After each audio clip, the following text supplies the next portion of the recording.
first seminar of the Water Cultures Network series, which we're really pleased to bring to you with the Australia and Aotearoa New Zealand Environmental History Network. I'm wearing two hats today because I'm involved in both of these groups, and I really hope that many more of you will join us and be part of these collaborative initiatives that we've been working with. Before we begin, I'd also like to note that I'm coming to you today from the unceded lands of the Ngunnawal and Ngambri peoples and pay my respects to their elders past and present. I'd also like to acknowledge other First Nations peoples who are joining us on the Zoom seminar this evening, and also note that you might like to acknowledge the country where you're coming from and joining us for Heather's talk today.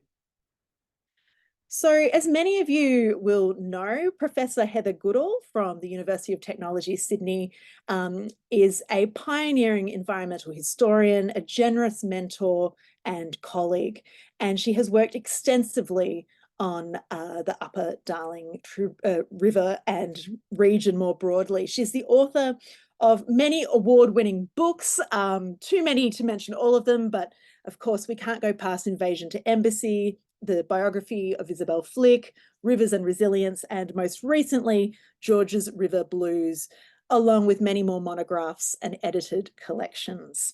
We're really honoured to have Heather joining us this evening. We're delighted that she accepted our invitation to present some of her reflections on her research and her collaborations and communities that she's worked with. And we look forward to hearing more from you this evening. So over to you, Heather. Thank you.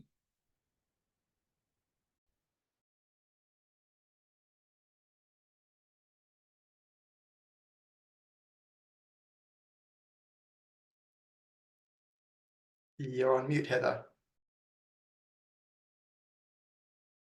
Unmute. Right. Thank you. Now, can you hear me? I think I'm up. Okay. It's lovely to be here. I'm sorry I can't be there in person to see everybody, but it's incredibly good to be here. Now, as long as you can see, I'll get started. What I'm really going to be doing is just running through some of the early work that I've done. A lot of the work that I've done most recently has been about the urban Georges River, but a while ago I worked on the Upper Darling. So first of all, I'd like to acknowledge the country of that area. I want to talk about Nyamba people, Yualiai, Gumalarai, and Murawari mob, all those people who have looked after that country so well and to whom that country continues to belong. I want to acknowledge elders past and present, and I also want to acknowledge Wongal Wongal country, where I'm on in Glebe, in the city at the moment. But I have to say, for all those people watching, that a lot of the photographs and the stories of people who are in this slideshow are people who've passed away. So it'll be the case that that you may be disturbed by these, and if so, you'll just have to look away. So what I want to talk to you about now, and apparently every time I touch anything, the slide changes. There we are. I want to talk to you a little bit about my early work, and I'm really just reviewing it. So these are reflections about the work I've done on the Upper Darling. And I want to acknowledge the people, all those First Nations people who are involved, and all those non-Indigenous Australians who became involved as the work developed.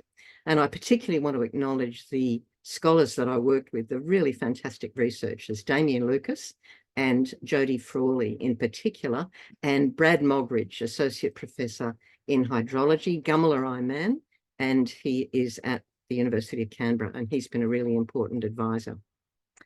Okay, so if everybody's organised, I will move on to the next slide, which gives you an idea of the themes that I want to talk about in this talk today. I'm going to be talking about issues around segregation in main streets and riverbanks.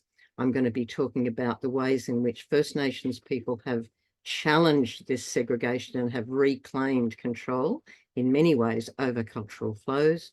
I want to talk about the thinking patterns of seeing the floods all the time, seeing it as the flooded country in this Darling River floodplain.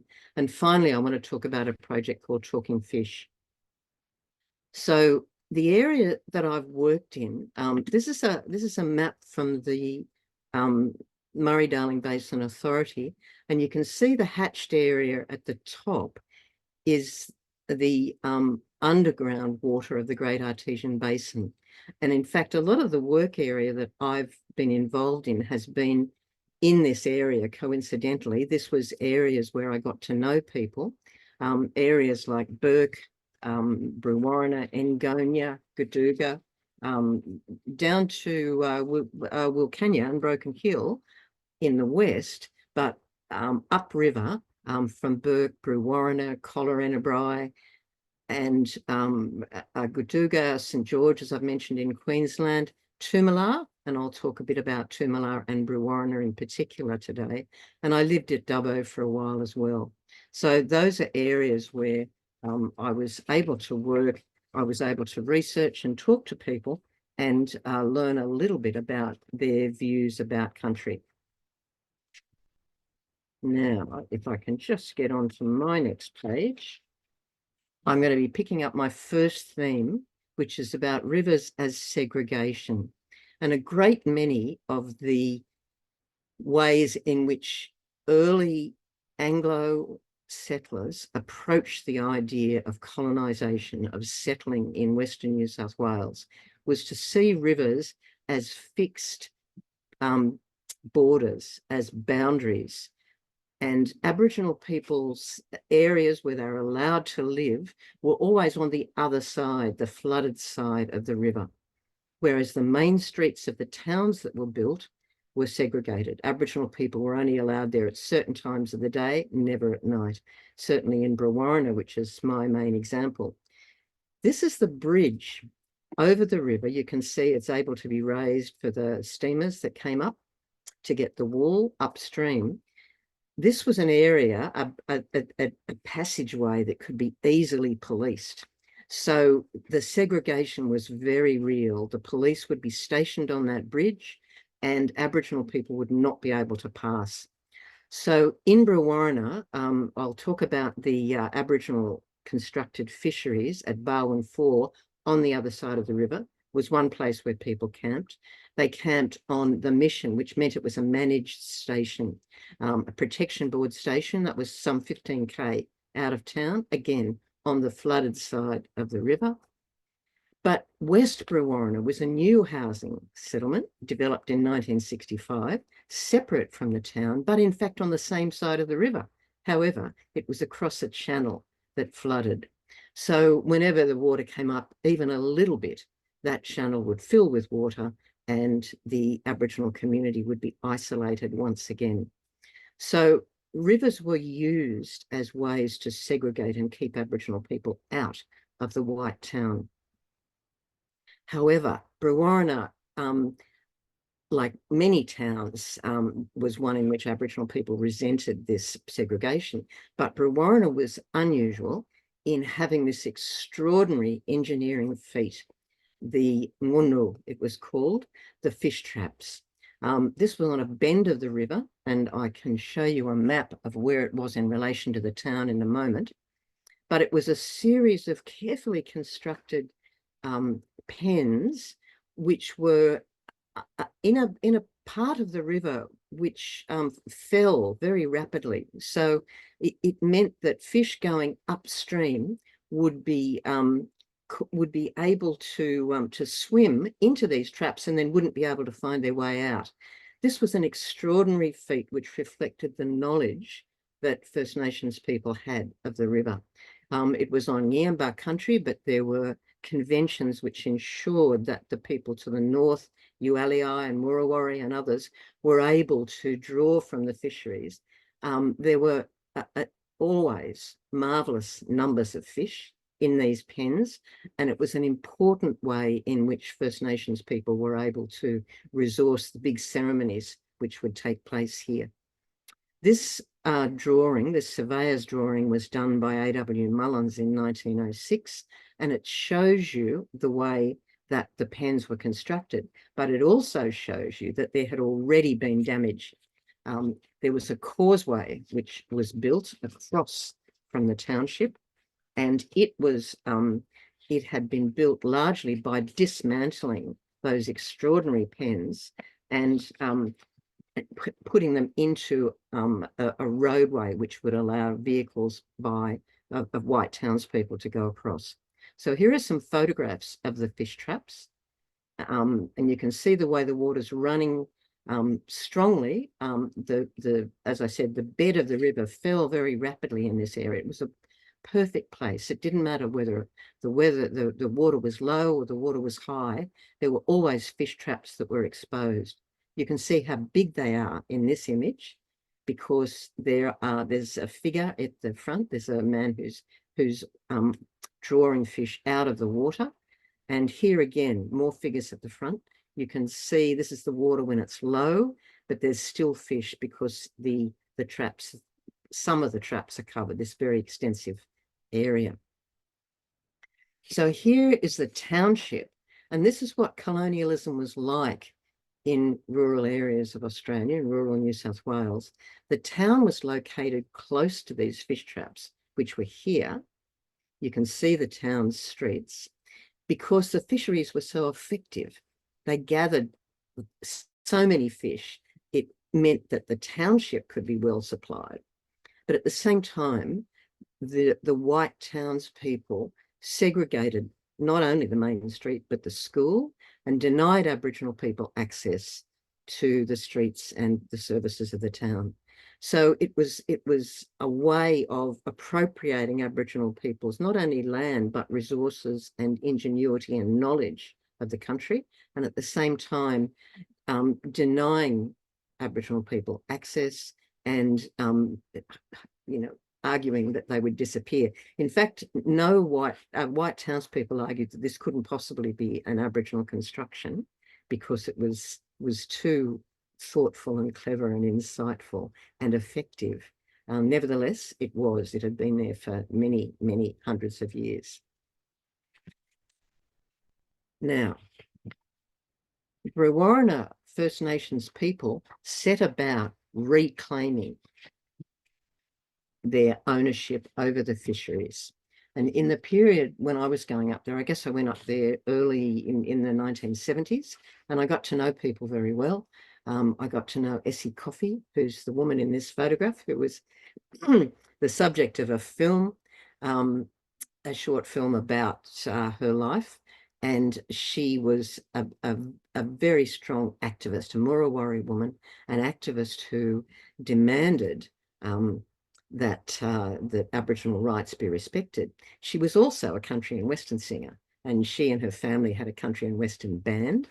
And the Festival of the Fisheries was started by the council in Brewarrina as a way to try and bring tourists to the town. It was a recognition of the ingenuity of the fisheries, but not an acknowledgement of First Nations people. So in up until through the mid-70s, Essie Coffey and her band would be, they had a float, they would play in the band, they often won the prize for the most spectacular float in the Festival of the Fisheries, but they were never allowed to lead it, and the fisheries weren't acknowledged as a First Nations owned and constructed site. So in 1979, Essie decided that they would take it back. They tried to argue that they should lead the festival procession down the main street. The council refused and said, no, don't be ridiculous. We're running this. We will lead the procession. You can get in your float and play your music further down. So what they did was they got the flag, like the one that Essie is draped in, and they took it to the middle of the main street of Brewarrina, and they laid it on the ground, and a large number of Aboriginal people from the town sat down on the road Essie said, we had a sit-down protest. They stopped the procession. The procession couldn't proceed, so the tourists could just watch this confrontation between First Nations people and the white townspeople, who were so incensed that the council called first the police and then the fire engine. So the fire hoses were turned on. There was actually a number of fire trucks there because they were there for the procession. The fire hoses were turned on to the Aboriginal protesters, who grabbed the hoses and turned them back onto the firemen. So it was a bit of a drama. It made the point very clearly, and from that time onwards, First Nations people led the parade. It was acknowledged and recognised by the council that they could not win. This had to be recognised as an Aboriginal place. Aboriginal people built the really wonderful cultural centre, which was built soon afterwards, and which from 1985 to 1988 developed its presentation about the fisheries, and it has become the recognised site for interpreting the fisheries to tourists. And the next stage of the process, which is an ongoing project, has been the restoration of the fisheries from 2000 onwards to try and restore the full extent and the extraordinary, the evidence of the extraordinary nature of this Aboriginal construction. The other thing that the Culture Centre has been able to do has been to allow space for activists and artists to bring their work to the Cultural Centre. This is a really lovely piece of work about the river by Brad Steadman, and you can see his signature down at the bottom in faint biro. This is done in Texticolor, but it's about the river itself. It was done in about 2006. It's on Texticolor, and it is about the ways in which the Macquarie turtle, or the Murray shortneck turtle, was a crucial part of the river for First Nations people. The eggs and the newborn had a long list of predators, including goannas and foxes and other things that had been introduced. But adult turtles had few natural enemies, and they were a crucial symbolic part of the river for First Nations people. And Brad's done this beautiful, I think, design to demonstrate the importance and the presence of turtles in the river. This is just one, he's just one of the artists and one of the activists who's associated with the Culture Centre and continues to be an important part of it. But at the same time, you've got First Nations people teaching the river, telling their kids, and that's what fishing is all about. This is a situation, there was just after a funeral actually, that I went to in Brewarrina. That's the banks of the river. You can see the river's low. The banks are very steep. That's Isabel Walford Flick and her granddaughter Kylie in the tall photograph. And the one at the front has Barbara Flick, Isabel's daughter, and her son Desi, about 1981. This was a situation where the act of fishing, sitting all day together with people, sharing, in this case, grief, but also knowledge about the river, was a way to educate, to learn and to pass knowledge around, as well as stories about family lives, but about the histories of First Nations people, to teach language, to talk about the histories of people on the river and in their conflicts with the town and other things. It's an important part, and the point I wanted to make here was thinking about cultural flows as environmental historians. One of the ways in which the state government, the federal government, have attempted to intervene in the way irrigators have taken water from the Darling River is to try and ensure that there is enough water left for environmental flows, and there is recognition of First Nations people with cultural flows, even though they're not as big or as strong as they should be. But an important part of cultural flows is the present. And I think it's important to remember that cultures aren't static. Culture for First Nations people didn't stop on the day of the invasion. Culture continued, and it continues in the ways in which people relate to the present day and their present relationship to country and to the river. So teaching the river takes place on the river because of the fences and the takeover of so much of the country for the pastoral industry and other industries now. Aboriginal people have been denied access to much of their country. So teaching about important places off the river takes place on the river as well.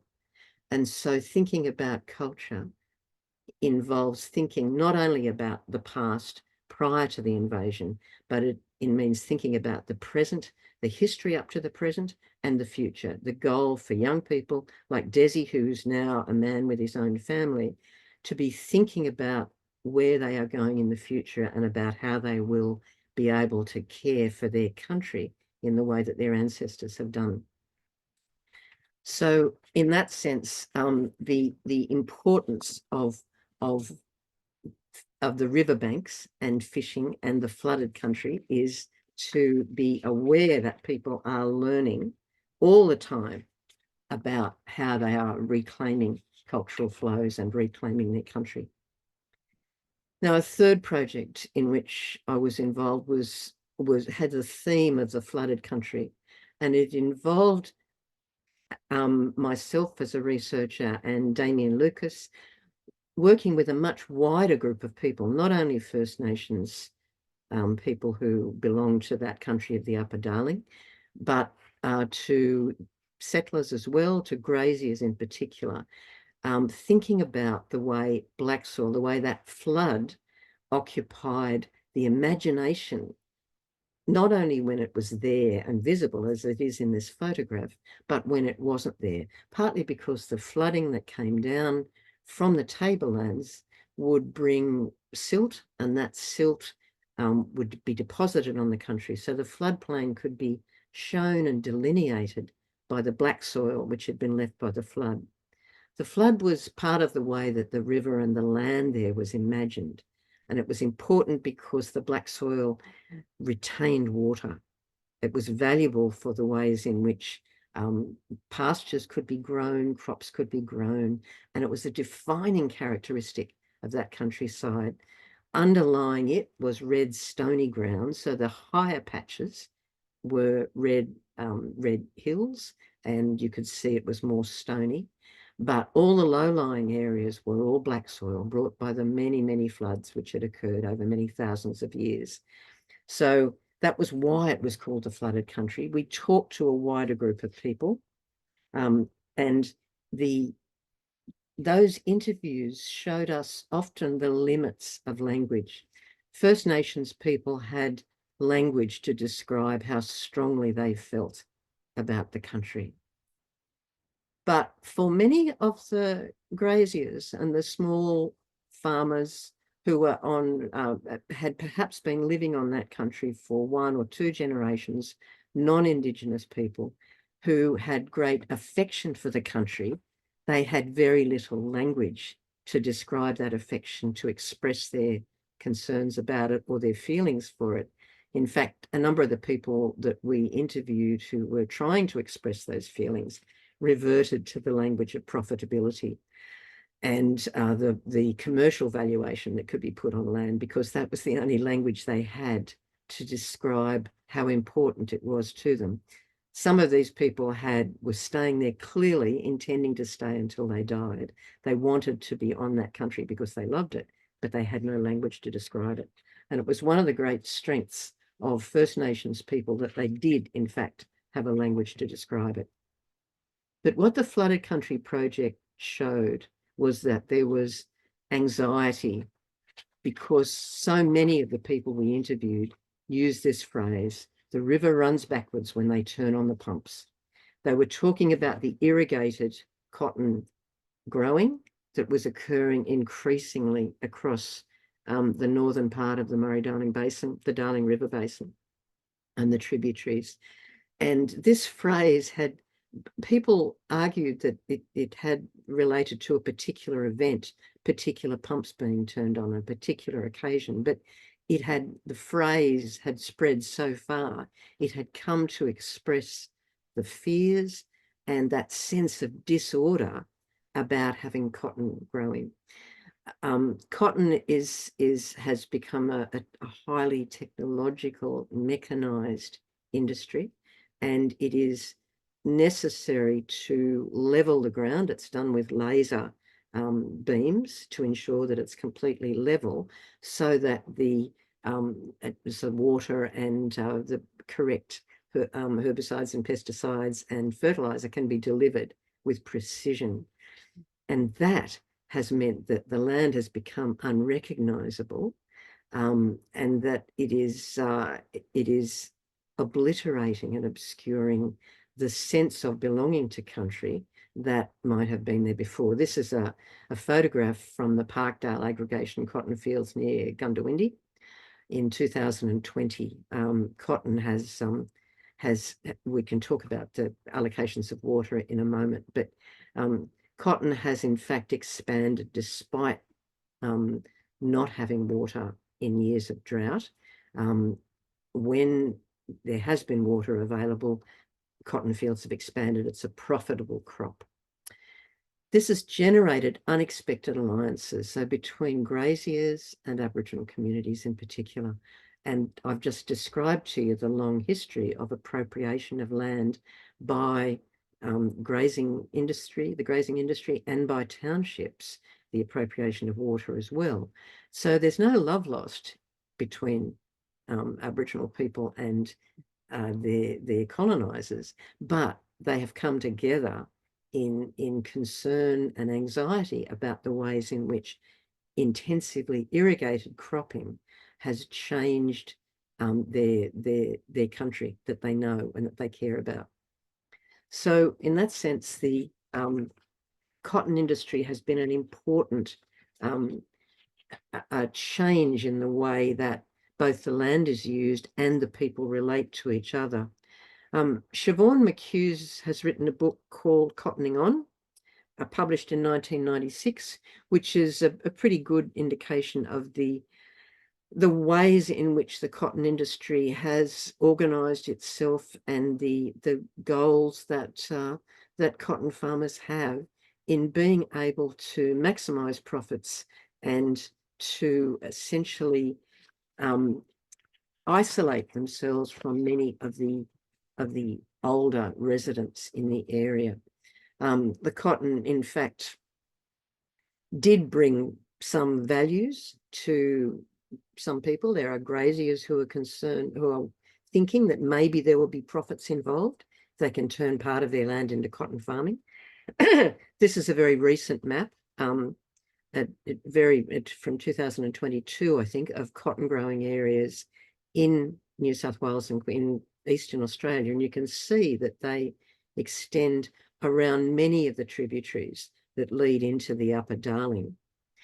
For Aboriginal people, there are jobs. There's the chipping jobs, appallingly conditioned, in cotton fields where you chip out the weeds so that the young cotton can sprout in the heat and with poor pay, but it's work and it's some cash, and so many Aboriginal people do it. But there are also jobs in the cotton gins, in the cotton processing works, and so there has been ambivalence about the cotton industry from both graziers and First Nations people, but that has been paired with enormous anxieties and concern reflected in that phrasing. Cotton has expanded, continued to expand, despite the limitations on rainfall. There's no cotton expansion during the drought periods, but there is dramatic expansion when water is available in those years when the allocations are restored. So cotton continues to be a question, but there are other irrigated crops now which raise similar questions, similar issues for both grazing families and First Nations people, communities across the area. And that continues to be an issue which I'm hoping that the project that many of you are involved in will be able to follow on and continue with. Now, finally, the final theme I want to talk about is a project I was involved in with Jodie Frawley and with Scott Nichols, the aquatic ecologist, which was a lovely project about fishing. And we were doing an oral history of fishing. It was a commissioned project for the Murray Darling Basin Authority. And we talked to lots of people. The Murray Darling Basin Authority thought that we would just talk to fishing clubs. But I knew, and Jodie and Scott knew, that there were lots of people who fished and who enjoyed fishing and loved it and lived by it, but who didn't join fishing clubs. And so we insisted on talking to a much wider range of people. So as you can see here in this photograph, we talked to First Nations people. That's Joe and Pearl Trindle at Narrabri there in one of the photographs during our interviews. We talked to graziers. Alan and Elaine Thompson at Brewarrina were two of the people we interviewed. And we talked to scientists. Joel Langtry was a scientist who'd been involved in observing and monitoring the species involved with rivers and indeed the water flow in rivers for many, many years, and was a great fisherman himself. So as was Phil Duncan, who was our First Nations liaison officer, who was a huge support in building rapport and in contacting many of the people, black and white, with whom we were able to talk. Now, in those talks, there's a compilation booklet. We did little booklets for each of the regions where we talked with people in 12 reaches of the river, right across 4 states. So Queensland, New South Wales, Victoria, and South Australia. So we had and each of those, except one, I think, we profiled First Nations people as well as non-Indigenous people. And we produced little booklets with lots of pictures for the people in those areas, and it's all up on the web and it's all free, and you can follow that up if you want to. But one of the things, and there were a lot of things we learned, one of the things we learned was about the gendered nature of fishing. And I just want to take you through some of the things in which we learned a lot more than we had done before. Both Jodie and I were really aware that this was an important dimension which had been very seldom explored. Fishing is a very public pastime and a masculine pastime for non-Indigenous people, but it's very different in other communities, and certainly in the Aboriginal community, where many Aboriginal women fish, many First Nations fish. You can see this photograph here of Alma Jean Sullivan, who won the Darling River Easter fishing competition in 1997, was a very proud fisherwoman, and was a very important part of the Aboriginal community in Bourke. There's also a photograph of Isabel Flick, and this photograph was taken by the wonderful photographer Penny Tweedy, but the place was chosen by Isabel. And it was chosen, she talked later on in interviews she did for the book we did together, about this being the dipping place. When she grew up close to here in the Aboriginal camp on the Barwon River at Collarenabri, everybody knew that this place was where you could get water, which you could use for drinking and cooking. A little bit further upstream, you could swim. Adults could swim, kids could swim. A little bit further downstream, you could wash your clothes. But this was the place where you got your water from. And Isabel was reflecting on the orderly nature of the society in which she'd grown up, and the importance of the rules which everybody knew and observed about the way the land worked and the water worked. But it was also, this photograph always reminds me of the fact that as Aboriginal people were increasingly forced to either live in managed stations or in the town camps with poor facilities, they were often under stress. There was overcrowding, there was difficulty of sustaining a quiet family life under those circumstances. And the river was a form of respite. It was the solace for many people, for many women. So it's a way in which people would come to the river, and particularly women would come as a way of relieving and comforting themselves from the stresses and strains that were happening in the very crowded communities. Now, people like Elaine Thompson, the non-Aboriginal people who had lived on that land for a long time, graziers as she was at Brewarrina, she and a lot of white women told us that they, in fact, used to go to the river and fish, not often, not for all of their lives there, but for a particular period. And it was when their kids were young. They would be taking their kids to the river, teaching them how to swim, but also teaching them about biology, teaching them about the environment, the water, the species in the water, the birds, because it was a way of working alongside the School of the Air in isolated properties, and a way of engaging with their kids. So it was pleasant and enjoyable.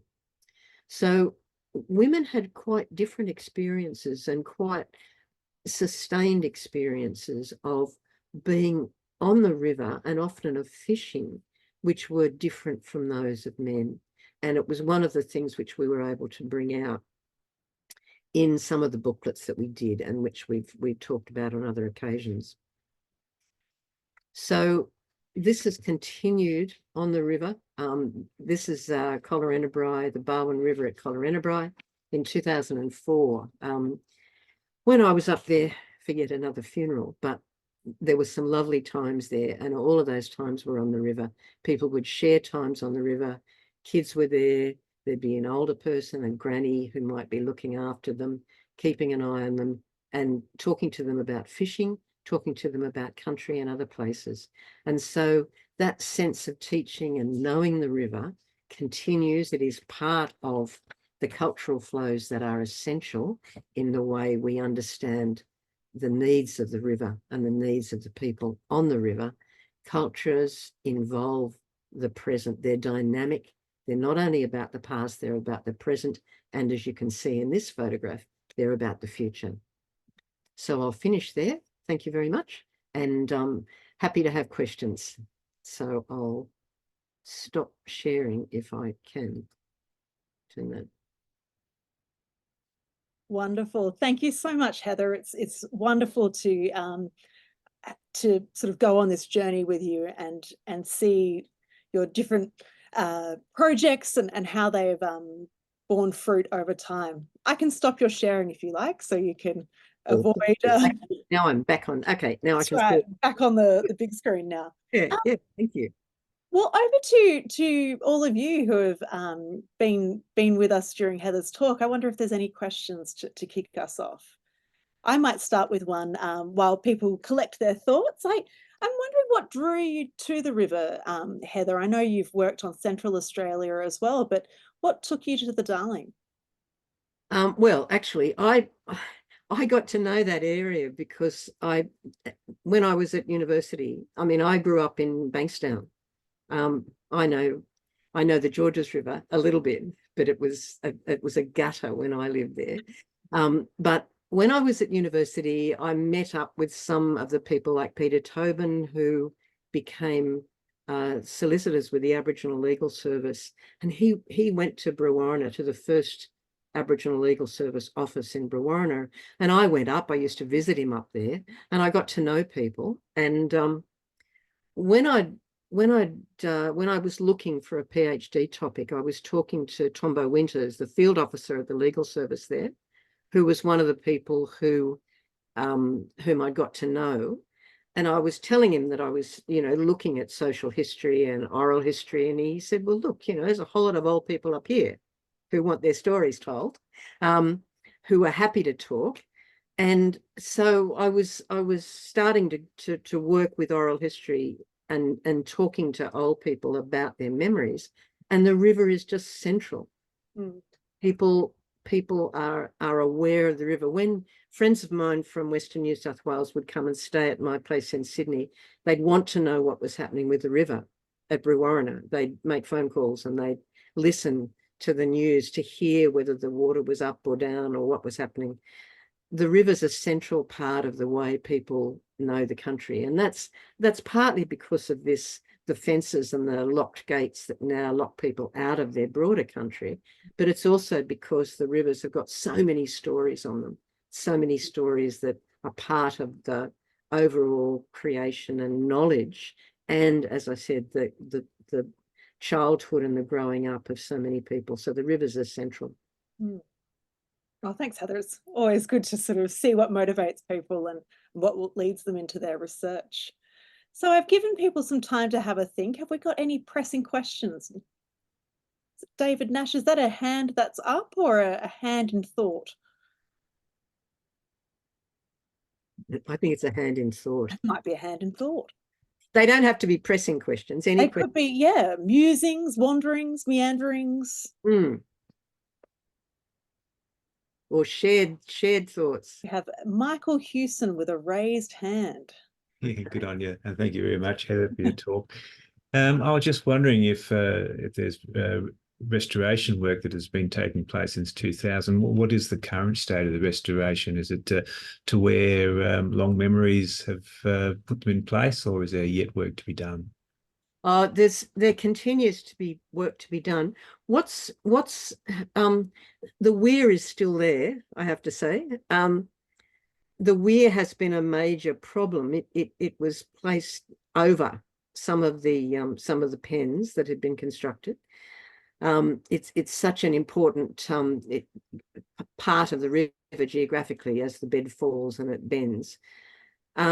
So there has been a new fishway, however, to which there has been a lot of attention put, which has involved building sort of ramps and obstacles and like the boulders of the fish traps. And this allows the fish that are travelling upstream to get across the weir wall into the upper reaches of the river. Now, there was there was ambivalent feelings among First Nations communities about that construction. There was a lot of interest in it and recognition that it was better than the old fish ramp, which had probably been on the wrong side of the river anyway and didn't work very well. But and there were really there was a lot of thought had gone into it and consultation, but there was still reservations, and it's not ideal. I think quite a lot of people like Brad Steadman and others in Brewarrina would be a lot happier if the weir wasn't there, even though it would reduce the available water that's available for the township and for the Aboriginal community now. But yeah, it mucks up the rocks. Yes, I'm reminded of perhaps in the United States where they're removing dams from rivers, albeit inside national parks, where they were stopping salmon moving upstream for spawning and so on. And yeah, I mean, I think you will have heard from if you listen to the talk that Badger Bates gave about the fish kills at Wilcannia and Menindee. The weirs there at Menindee Lakes had a big role in making it impossible for clean water to get down. So it's really the weirs continue to pose a problem.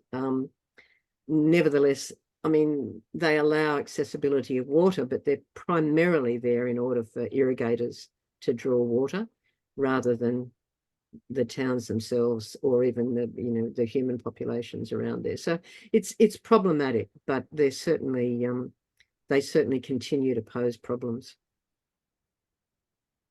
Thank you, Michael.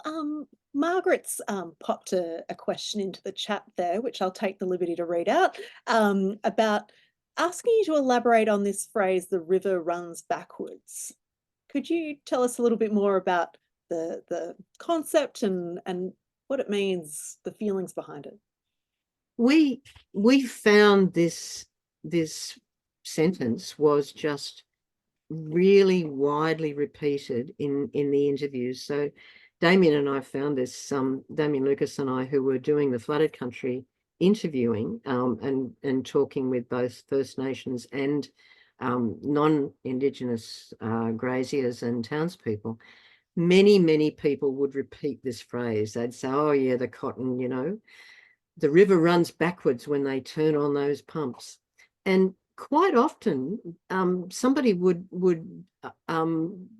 we would ask people if they'd seen this happen, and they'd often say, well, no, I didn't see it happen, but so-and-so up the road, he did. And there's often a named person who could be identified as the person who had seen this particular incident which had happened. There are enormous banks of pumps which draw water out of the river when cotton farmers and other irrigators feel they're able to do that, when their licenses and their at the moment allow them to do so. But the named, we often went to the named person, and they'd say, well, you know, I didn't actually see it, but I know someone who did, and that's so-and-so.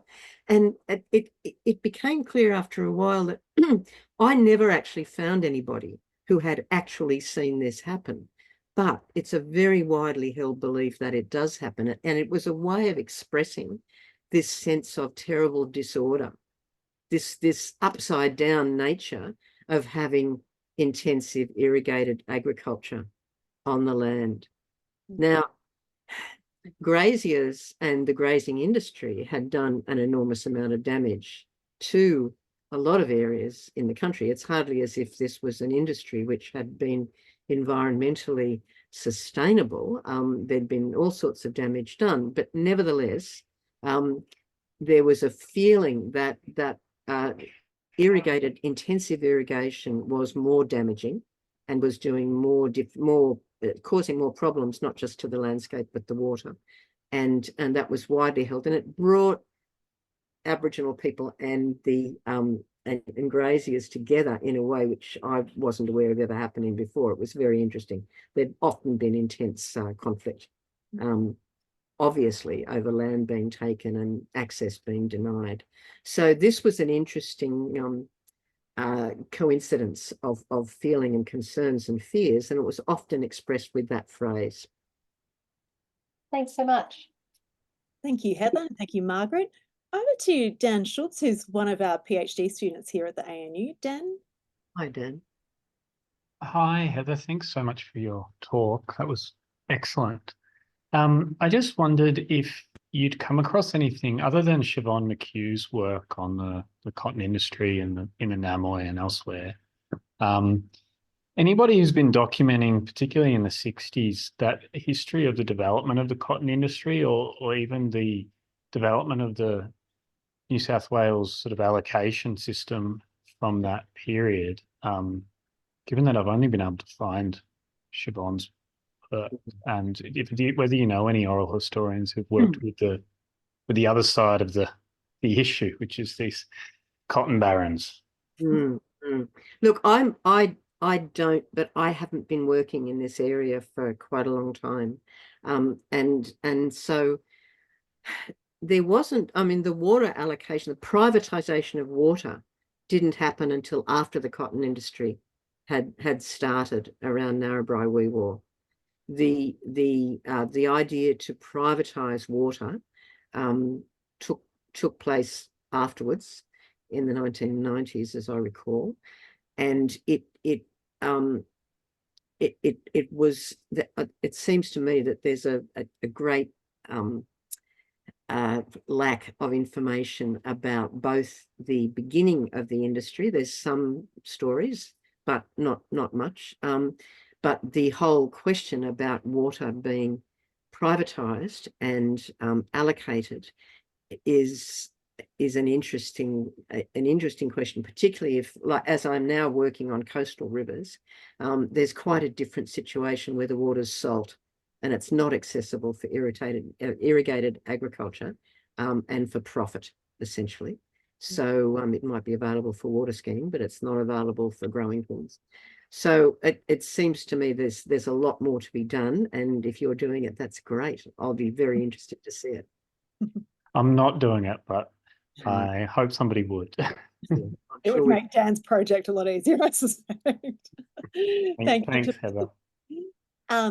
I will quickly go to Alex Faustino, and then we'll go to a couple of the questions in the chat as well. Alex?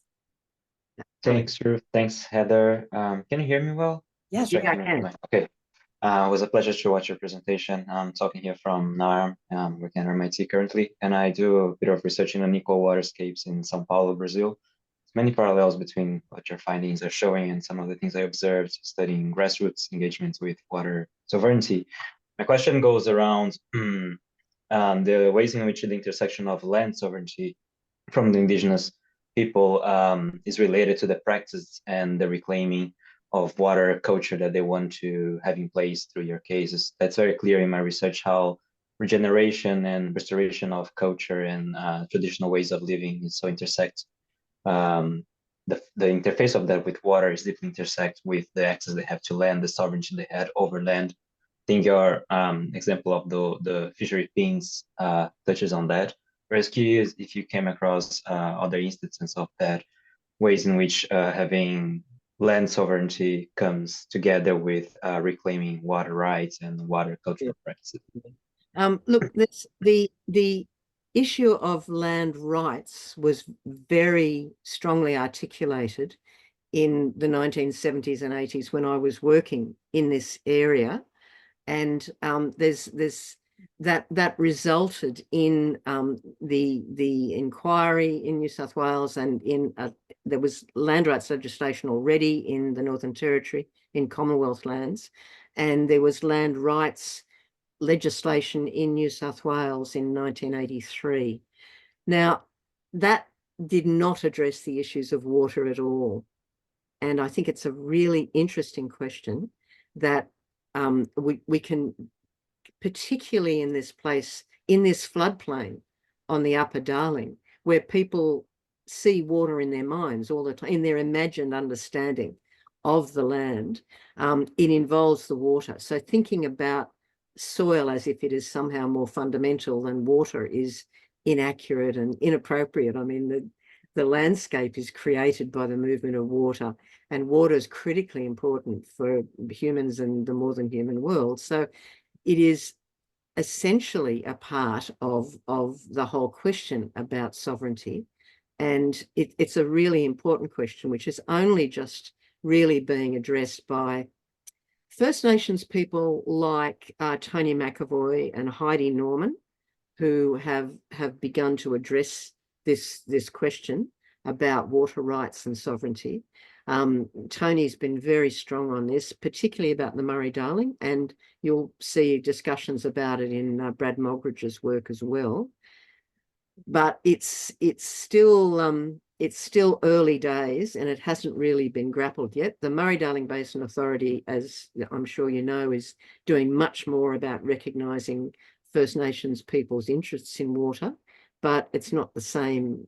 It's not being addressed in the same way as land rights. So thank you. Yeah. All right, thank you, Alex. I'll go to a couple of questions from the chat, and then we'll try and bring some of our other comments together. We have a question from Alex Dixon, who's working on her PhD with the Water Cultures project around your use of oral history, Heather, something I was thinking about too, and how, could you shed a little bit more light on how you've combined oral history with your detailed archival research on these projects? Well, I mean, I've used oral history as a central methodology, but I'm engaged with archives and newspapers and letters and any other sort of documentation I can find as a way of articulating and triangulating the ways in which memories are held and shaped and enacted and passed on. So I mean, I was fortunate enough to be able to just hang around a lot with people. So sometimes oral histories were about note-taking, and sometimes they were about recording and transcribing and then thinking. But the questions of human memory and the way memory works as a social engagement as well as an individual reflection is endlessly fascinating. There's been a lot of work and writing about it. And in terms of water, I mean, I just found it extremely interesting that rivers had become, despite the appropriation and taking over of so much land and country, and the gates being locked and so many people being locked out First Nations people being locked out of land which they understood to be theirs, places they understood to have great significance for them. River banks became ways to imaginatively pass on that knowledge. So river banks were central. They weren't, they were places where you could escape from the police because they were rugged and steep and had lots of roots and they were muddy and boggy. You were safe there in a way if you were a First Nations person. But with all the fishing, particularly where there was work in the pastoral industry, you'd often have men, even older men, and the young adults, the women of the communities going to work on the pastoral properties. And so it was grannies who were taking kids to the river to fish, teaching them how to fish, telling them stories. And those stories could be about all sorts of things. So they're the sorts of things that people would be remembering as they talk to me and as I was able to take notes or record. I mean, people who were drovers, like George Harrison at Burke, Wilpy, as he was known, would talk about his droving work. He'd go out droving with the old fellas and he'd be learning about where the water was and what you did with cattle and where you took them. And at the same time, they'd be showing him water holes and saying, oh, now this is the water hole where you can water the stock. And this one over here is where they shot all the Murrays. And this one over here is where a lot of people, babies were killed there. And then if you go up here, you can get water in this place up here. So his droving work was a way of learning, not only about the pre-invasion knowledge of his people and about the environmental knowledge, but about the history of his people as well. So the oral history is engaged with documents to some extent. The documents, you've all got to ask questions about everything, about who writes them, who they're for, who reads them, what they think of them, what's left out, what's distorted. All of those things, the critical questions you ask of any source, are all a part of the way you handle documents. But thinking about memory is critically important, I think, to understanding landscape, and certainly important for First Nations people and for women who very seldom got to write the documents in the periods I was looking at. Thank you, Heather, for that reflection. Michelle Ramsey, you had, I think, your hand fluttered across the screen at some point. Thanks, Ruth. I was just typing in the chat because I couldn't work out how to make the hand work. Thanks, Heather, and for your presentation. I'm keen to learn more about the larger research and happy to basically just wanted to extend an invitation to help with clarification and some of the evidence base if I can. I share some of your reflections regarding the value of the river and fishing components from my own perspective. I live on a farm on the Jemeric River and, we regularly use the river like anyone who's fortunate enough to live on a river for our leisure and I think you used a good word there with solace, or it's an escape. I grew up on the Bogan. I've been working in natural resource management and water reform for the past 20 odd years in the Northern Basin. And I've got to be honest, I don't understand much about the big picture of your research, but happy to share information about the history of allocations and reforms. Murray Darling Basin Authority would probably be a good source there, or there's there's lots of information available there. And also on our farm, we irrigate, we grow cotton, corn and peanuts sometimes, and we're also cattle graziers. So I'm connected into the cotton industry and have there's quite a lot of information there about practices and growth and what's going on in that industry. So I'd just like to say, ultimately, I see myself as a community member and living where I live first. And I have friends who are graziers and friends who are Aboriginal, and very concerned that we achieve enduring policy with the cultural flows. And to do that, I think it's really important that we have a conversation that includes all the stakeholders and I can see how the process that government initially drove of trying to build an irrigation industry has led to wind losers stream. But we all need to work together, I think, to make sure we come up with enduring policy and have the best evidence base to make our decisions. So the long-winded comment there, but I just wanted to introduce myself and say I also shared your invitation with Rory Treweek, who's an old friend of mine, and he said that you'd once visited his place on the Darling. Because of the 20 years of work I've done, I've have relationships, when you live in a community, like you would understand with your connections with Brewarrina and Dubbo, you make those relationships not so much on the basis of what someone does for a living. We all understand we're doing our best, and it is hard to be divided sometimes, through these processes. So the invitation's there if I can help. Thanks, Michelle. I really appreciate it. I've been overwhelmed by how much work we still have to do, I must say, on this. I'd sort of escaped to the Georges River, which has got its own big questions and issues, as you might be aware. But there's been so much work. Rory Treweek was wonderfully generous and very helpful in helping me to understand the nature of the landscape up there and the issues around industry and water.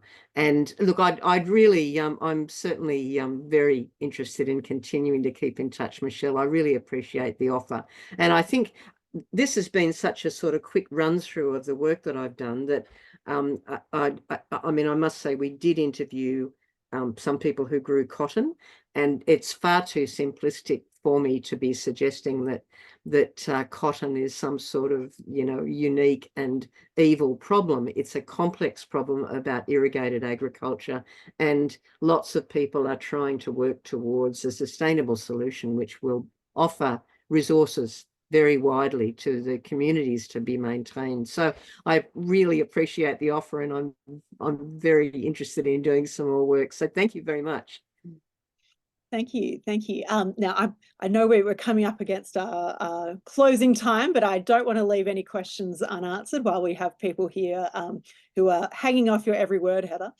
Duffy Magee. I know you're sharing, Ruth, but I just noticed that Nancy's question is about fish. Oh yes, we can talk about fish first. Sorry. Well, no. I mean, we've had very, very, very patient hands up here. So you organise the questions, but I'm more than happy to take email questions, and I'm very happy to respond to people. And yes, the fish do matter. The more than human world does matter, and it matters very greatly, not only to the people who fish, but the people who learn on the riverbank and the people who are there. So I can go on to that later on, but there we are. Thank you, Heather. And yes, there's always those opportunities when we remember things after the talk as well that we might like to follow up with. But Duffy, your hand was up.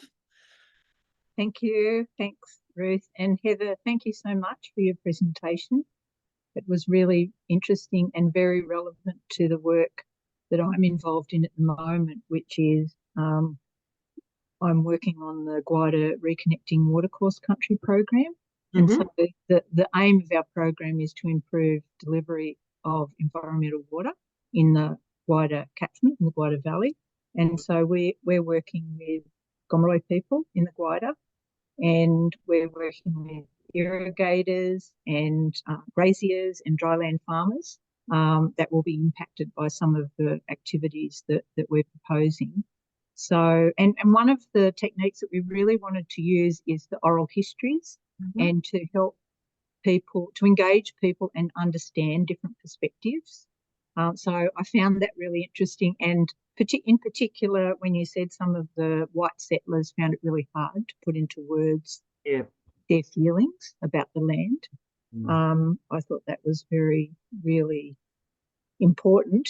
So I don't want to go on too long, but I would really like to communicate with you via email, and very interested in, you mentioned some of these booklets from was it the Talking Fish Yeah. so I'd really be interested, and I think there'd probably be others as well that would be interested to perhaps have a link to those. Yeah. Look, I can certainly pass those on. And so if you can just, Ruth and Margaret have got my email address. It's just heather.goodall@uts.edu.au.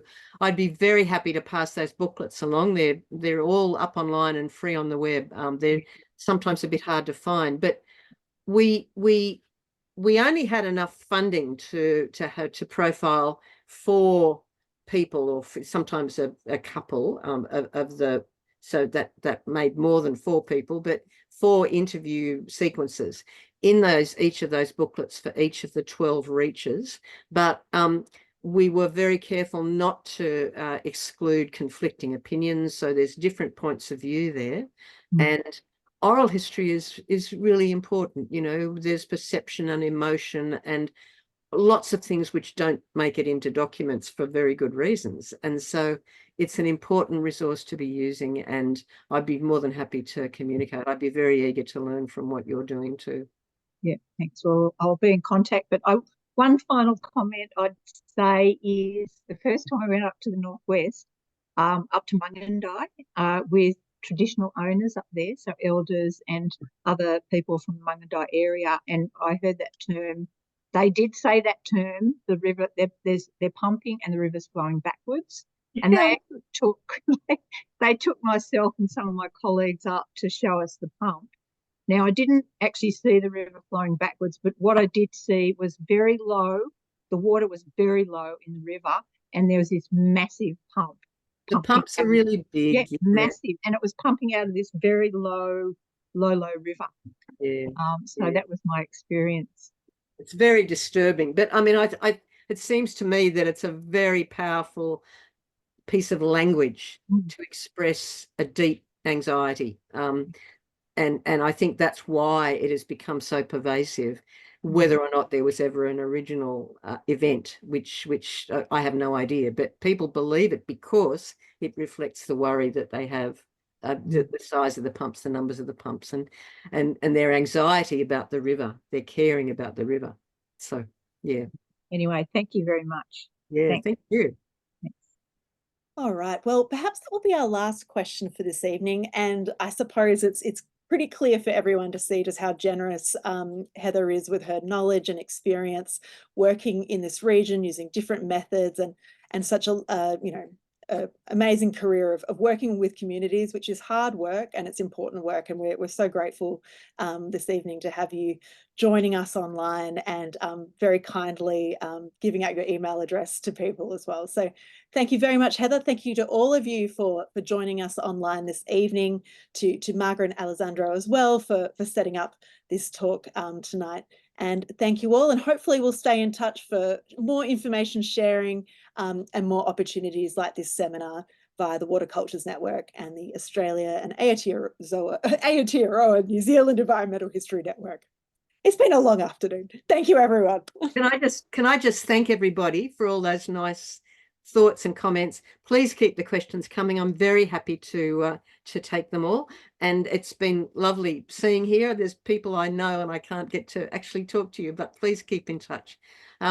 There's lots more to talk about. This is just a quick click through, and I'm sure many of you are doing much more up-to-date work than I've done. And it's great to be making contact with you. So thank you very much. And Ruth, could you copy the chat, because I'm not able to do it. Thank you. Don't you worry, we're onto it, Heather. Thank you, everyone. Have a lovely evening, and we hope to see you again soon. Thank you. Bye-bye.